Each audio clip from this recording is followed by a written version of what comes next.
Mr. Davey, very good. And our question of the week. Oh, I like the question of the week. Question of the week is going to be a little bit fun this time. How much stock do you actually put into Groundhog Day? Every year they bring that groundhog out and he sees his shadow. Do you think he really sees his shadow? Do you think he really cares? He's probably fed good, taken care of well. He doesn't care about a shadow. But there is some history behind it. And Mr. Davey, he found some history to go with it. So let's have a quick play on that. I did, indeed. The history of Groundhog Day. This is Florida, though. You can't predict the weather here.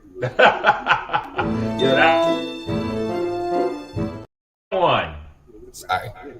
That's, ladies and gentlemen, if anything goes wrong tonight, it's because I started the bad luck with this hand. And guess what? We're trying out a few new things here. Here you If you live go. outside of Canmerica, then you might not know what a groundhog is. So here you go. This is a groundhog. They're basically giant, comfy squirrels who dig burrows underground. Burrows large enough, in fact, to occasionally make their comfy home a structural hazard to your comfy home.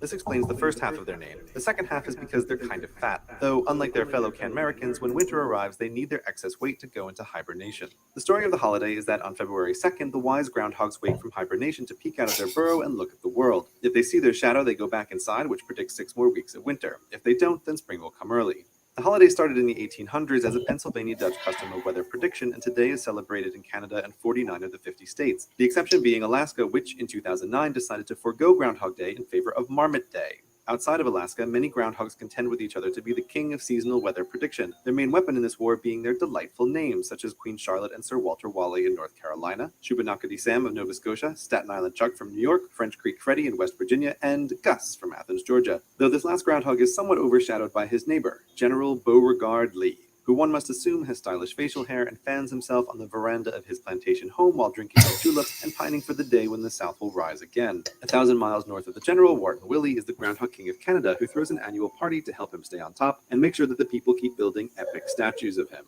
But if there could be only one, Puxatawny Phil would be him. Not only is his name the most fun to say, but he also has quite a posse of top-hatted tuxedoed men who look after him and call themselves the Inner Circle. According to them, Puxatawny Phil has been making predictions since the 1880s. Not a Puxatawny Phil, mind you, but this Puxatawny Phil, who is functionally immortal because of a magic life-extending elixir the Inner Circle members prepare for him so that he can continue to make predictions and bring in tourist revenue until the end of time. He also speaks a language called Groundhogese that only the president of the Inner Circle can understand.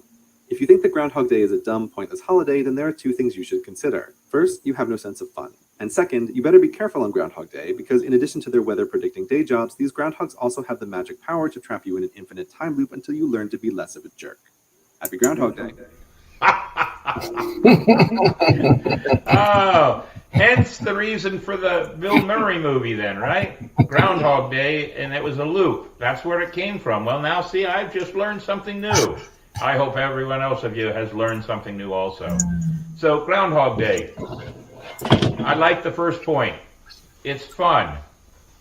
And we're running out of fun things in this country, in this world.